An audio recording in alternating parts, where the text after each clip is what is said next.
El árbol de las brujas. Cuentan que por el Cerro del Judío en la Ciudad de México en años de la colonia, circulaba una leyenda sobre una señora que decía ser bruja. Ella no tenía ningún reparo en contarle a sus vecinas, sobre todo a las que más odiaba, las curiosas circunstancias que su suerte le permitía experimentar. Contaba con lujo de detalles que cada sábado por la noche estaba señalado como el día en el que hacían sus reuniones. Además de los sábados, los brujos incluían las fechas asociadas con festividades de la iglesia. El diablo, en una sarcástica imitación, gozaba de celebrar las mismas fiestas adaptadas a su obscena observación. El diablo, en una sarcástica imitación, gozaba de celebrar las mismas fiestas adaptadas a su obscena versión. Cuaresma, Domingo de Ramos. Todo era satanizado y ridiculizado por la maldad infinita del enemigo de Dios. Decía la bruja que para poder reunirse con sus hermanas y hermanos, se untaban el cuerpo desnudo unos ungüentos hechos con grasa de difunto, entre otras horribles cosas que el mismo diablo le había enseñado a fabricar, que luego trepaba a un árbol ubicado en el jardín de su propiedad y que desde ahí rezaba extraños cantos de invocación a los demonios.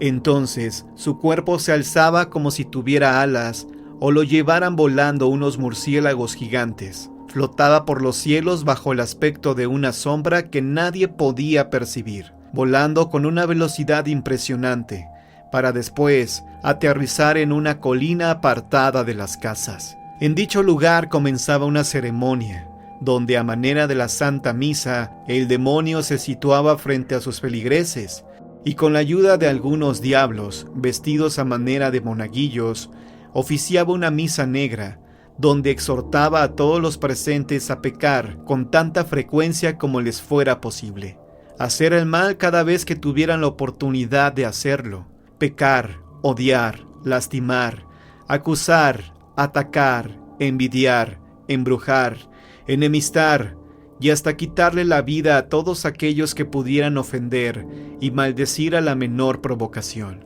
Bajo juramento de un paraíso mejor que el de Dios, el diablo prometía a sus adeptos riquezas y poder en esta vida. Interrumpía la misa para que cada uno de los asistentes pasara y besara sus mejillas, así como el pie, la mano y el costado izquierdo, repitiendo todo el tiempo las oraciones de su fe, que eran todas obscenidades y maldiciones. Dicha ceremonia comenzaba a las 10 de la noche y terminaba antes del primer canto del gallo. Justamente cuando la neblina comenzaba a desaparecer y la mañana ya se empezaba a asomar en el horizonte, los brujos y brujas regresaban a sus hogares a dormir, para después preparar sus malignos planes de noche. Contaba la bruja que cuando alguien era iniciado en la fe satánica, era el mismo demonio el que se acercaba al novato, y en una especie de credo lo hacía jurar y prometer obediencia y sumisión a su nuevo señor. Después Satanás marcaba el cuerpo del novato con alguna seña, que cuidaba de esconder cuidadosamente entre los pliegues de su carne, como signo único de su obediencia hacia el mal. Podía ser un lunar o bien una mancha de pelo muy negro como de animal. Tanto repetía la anciana las historias de los aquelarres, que un día una de sus vecinas dejó de pensar que eran inventos y se decidió a espiarla, en compañía de su esposo, una noche de sábado. ¿Cuál sería su sorpresa al encontrar en aquella noche de luna llena a la anciana trepada en la rama más alta del árbol de su jardín? Estaba despegando sus pies y desapareció repentinamente enfrente de sus narices y con toda la claridad que les daba para ver la luz de la luna. Enseguida avisaron a las autoridades alarmados y a la mañana siguiente la mujer ya estaba siendo procesada. Una vez que se dictaminó que la bruja tendría que ser ahorcada y quemada, dicen los que presenciaron aquello, que antes de fallecer, lanzó una carcajada al aire, creyendo que sería rescatada por su amo. Cuentan también que después de su fallecimiento, los vecinos intentaron quemar ese árbol en su jardín para impedir que otra bruja lo utilizara, pero en vez de ser consumido por las llamas, aparecieron las huellas descalzas de aquella mujer como iluminadas por las llamas del infierno, evidenciando el pacto que la hiciera perder su alma inmortal entre las garras de Satanás. El camino real. En provincia suele oscurecer más temprano, debido a que casi no hay postes de luz. Los habitantes de los pequeños pueblos deben aprovechar mientras el sol los ilumine para hacer sus quehaceres e incluso regresar a sus casas. Después, todo se vuelve oscuridad y penumbra entre los viejos caminos que comunican un pueblo con otro. Cuentan por aquí que Columba, una muchacha joven e incrédula de un pueblo escondido en las faldas de los cerros del Estado de México, decidió ignorar las advertencias de su madre. Muy temprano salió de su casa con su pequeña hermana en brazos. Se dirigía a la plaza municipal para vender flor de calabaza, requesón y otras cosas. Ahí estuvo todo el día. La jornada fue larga y poco productiva, pues no había vendido casi nada. Sus hermanitos tenían que comer y no podía regresar sin nada entre las manos. Se quedó un poco más después de que el resto de los vendedores alzaran sus mercancías, así que mientras unos ya estaban casi de regreso en sus casas, ella apenas recogía su puestecito para ir encaminándose a la salida del centro. Ya estaba atardeciendo y dentro de poco oscurecería. La costumbre entre los habitantes del pueblo obligaba a la muchacha a caminar de regreso a casa antes de que el anochecer la sorprendiera. Pero Columba prefería ignorar las historias de brujas y aparecidos que contaban las ancianas con el fin de atemorizar a los jóvenes, ya que para ella no eran más que chismes y habladurías. Ya de regreso, para cortar camino, debía atravesar el camino real entre magueyes y árboles, un sendero bastante solitario. Estaba junto a un terreno pedregoso y húmedo, el único de la zona. Por lo mismo, los árboles eran grandes e imponentes, y la sombra, incluso a plena luz del día, obstaculizaba la visión de la mirada más aguda. Decían las ancianas que ahí se reunían las brujas para realizar sus aquelarres, y que a diferencia de otros lugares, no aparecían como bolas de fuego volando por los cielos. Sencillamente aparecían entre risas estruendosas y alaridos horribles. Se contaba que estas brujas eran mujeres maliciosas y amargadas, que jamás habían podido concebir ni formar una familia, y por lo mismo habían enloquecido y cometido horribles crímenes contra todo el pueblo. Muchos inocentes fallecieron por este motivo en ese lugar, y la desgracia cayó sobre todos los habitantes, pues contaban que las brujas no solo deseaban arrebatar a los niños de sus padres, sino que también odiaban a las mujeres que daban a luz. Aprovechaban cuando las madres se quedaban dormidas, amamantando a sus pequeños para quitarles la vida. Aparecían en forma de serpientes, bajaban por el techo, retiraban al pequeño del pecho de su madre, y entonces bebían su leche y después le quitaban la existencia. Iba Columba recordando todas estas historias cuando llegaron a la entrada de su pueblo, y notó que el sol ya había desaparecido en el horizonte. El camino oscurecía más a cada paso. De pronto, sintió como la pequeña se le resbalaba de entre los brazos. La envolvió con el rebozo y la amarró a su cuerpo. Sin embargo, la niña se volvía a resbalar. Columba insistía en sujetarla fuertemente contra su cuerpo, pero parecía como si alguien estuviera jalándola. La pequeña comenzó a llorar muy fuerte y se puso a patalear sobre su espalda. Su hermana mayor volteó la mirada y notó que andaban por el lugar donde se hacían los aquelarres. Sintió un miedo espantoso, bajó la mirada, rezó todas las oraciones que recordaba y corrió sin descanso hasta salir del camino. Su hermana había dejado de llorar, parecía desmayada. Columba redobló el paso llorando y maldiciendo a las brujas. Llegó a su casa espantadísima, bajó a su hermana, y al abrir el rebozo la encontró sin vida, con las manitas arañadas y dobladas, la cara ensangrentada y el cuello cortado de una forma extraña. Toda la familia se quedó horrorizada. Dicen que Columba enloqueció aquella noche, que su cordura se la llevaron los primeros rayos del sol.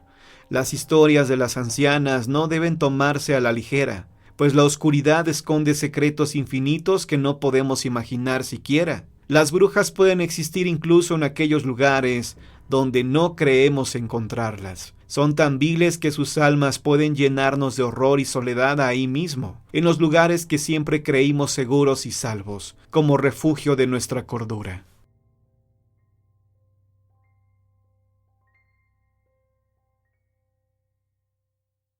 Los relatos del día de hoy han terminado, pero si quieres escuchar más historias, quédate en la permanencia voluntaria de John Misterio.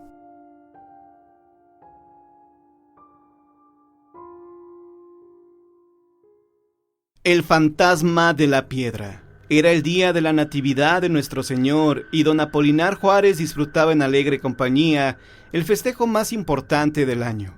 Pero no se imaginaba lo que estaba a punto de acontecer esa misma madrugada.